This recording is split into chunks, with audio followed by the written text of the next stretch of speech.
Whenever there's a discrepancy in the law says you go with the nature, the basic of the word. So you just look it up in the dictionary. So that's how you define words. Basically, a regular dictionary lookup, if you ever confused, that's the first place you go to. What is the raw meaning of this without any extra interpretation?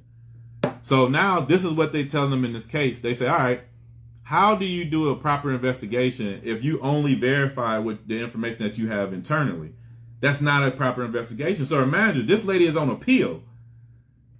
Now once all this came out in the court, how the credit bureaus really dispute not doing a proper investigation. That's why we go after them. And then how what they call furniture, we're going to say that's debt collectors, original creditors. But then another law came up in this case, the S2B law. 1681 S2B. That's how you hold the furniture accountable. So if you dispute directly with a furniture, that's not considered a dispute where you can sue them for.